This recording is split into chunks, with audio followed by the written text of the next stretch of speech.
personal story segment tonight, holding Hillary Clinton to account. Senator Rand Paul has been aggressively pursuing that. Recently, you launched a campaign to hold Hillary Clinton accountable for her crimes. How are you going to accomplish that? We're all for it. I think an indictment would be a good idea, followed by a prison sentence. Joining us now from Bowling Green, Kentucky, to elaborate, Senator Rand Paul. Okay, Senator, you're maybe the first, maybe the only U.S. Senator who said that she should be locked up. Why do you say that?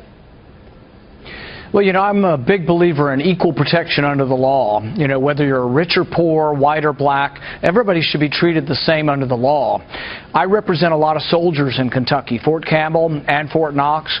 Every one of those soldiers knows they can't take classified information and have it on their personal computer, and they know there won't be any exceptions, that they will be prosecuted, they'll be put in the brig, they'll be stripped of their rank, and they'll be booted out of the military. And so I don't think it's fair to hold our soldiers, many of them enlisted men and women, to one standard and then say to Hillary Clinton, oh, well, she can do whatever she wanted. I think anybody else in this situation would have been prosecuted, including General Petraeus, who had a similar situation where classified information was not where it was supposed to be and other people had access to it.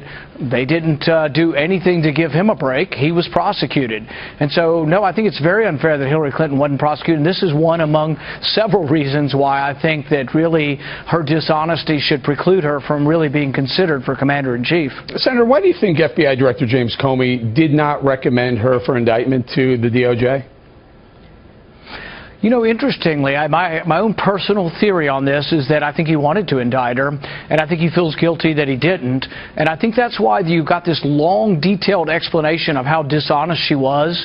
You know, she didn't actually lie to the FBI during the testimony, but she lied to the American people on multiple occasions. And he pointed this out in specific detail. And the FBI doesn't have to do that. So my sort of personal theory is that Comey feels a little guilty about not indicting her, so therefore he spelled out for the American people, so at least the voters can find out that she did lie many, many times to the public about whether or not she had classified email out there.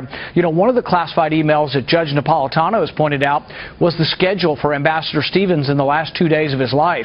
You can understand why, you know, Ambassador Stevens wouldn't have wanted the jihadist to know where he was, when he was, and why that was inexcusable that Hillary Clinton would put that out there and not put it in a secure place. Do you think intent mattered? I mean, we had been hearing up until the Comey decision that intent didn't matter. So it didn't really matter if she intended to send the classified or receive classified. It mattered that it actually happened. Apparently, Comey says intent mattered in this case. You know, there's sort of a technical legal detail, but a lot of laws you have to have intent. This particular law, you have to show gross negligence. So you don't have to show intent. You could just be extremely careless. Wasn't she? Yeah, that's right. Wasn't she? That's exactly what Comey said she was, extremely careless. And so for many of us who aren't lawyers but do believe that words mean something, how is extremely careless different than grossly negligent? So yes, I think she did violate the statute, but more importantly, she showed that her convenience was more important than national security, and that to me is inexcusable and goes to a great deal of her judgments that I think show her not fit to be president. Well, you know, you say the term is above the law. Is she above the law? I think often the Clintons appear to be. For example, Bill Clinton made millions of dollars giving speeches that had business before the Secretary of State. So one business wanted to sell electronics to Iran in violation of the sanctions. Bill Clinton got $750,000 from them. At the same time, Hillary Clinton was deciding whether or not she would let them sell things to Iran. Same way with the uranium company. Bill Clinton got, I think, $750,000 from a bank that was negotiating the purchase of a North American uranium company. Just so happens Hillary Clinton had to vote on that also. So the conflict of interest just goes on, and I think it's indictable. I think she should be in prison for it. But short of that, I think every voter in the country needs to know that the Clintons are in it for themselves.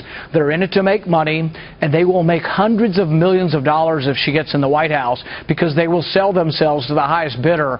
Every voter in America should know that, and they should make a sincere judgment on whether or not you want somebody who's in it for enriching themselves or someone who actually would defend the country. No doubt. Senator, there's some, let's call it this, there's some potential breaking news out there. Julian Assange, who heads WikiLeaks, says there are some emails that pretty much tie Hillary Clinton to knowing about some weapons that may have been going through Libya to some of the ISIS fighters. Let's take a listen to what you asked her back in 2013 Benghazi hearing. It's been in news reports that ships have been leaving from Libya and that they may have weapons. And what I'd like to know is the annex that was close by, were they involved with procuring, buying, selling, obtaining weapons? And were any of these weapons being transferred to other countries, any countries, Turkey included? Well, Senator, you'll have to direct that question to the agency that ran the annex. And I will see what information is available. And you're saying you don't know? I do not know. I don't have any information on that. Now, if WikiLeaks, in fact, does have emails proving that she did know, what does that mean to you? It's a felony to lie to Congress. You can get 5 years in prison.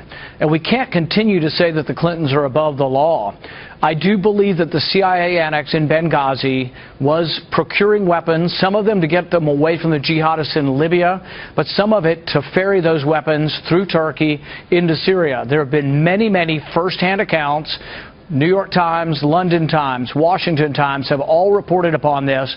I know for a fact that the current Secretary of State is very aware of what the CIA is doing, and I can't reveal what I've heard from him, but I can tell you that he's aware of what the CIA is doing in Syria, and I find it hard to believe that Hillary Clinton, who all the news reports have said she was the biggest advocate for arming the Islamic rebels in Syria, many of whom turned out to be not only enemies of ours, some of them may have turned out to be ISIS, but some of them also turned out to be enemies of Israel as well. All right, Senator, we're going to have to leave it there, and we will be waiting to see if WikiLeaks does, in fact, have those emails that tie her to knowledge of what you just, the question you just asked her, where she said had no knowledge. Senator Paul.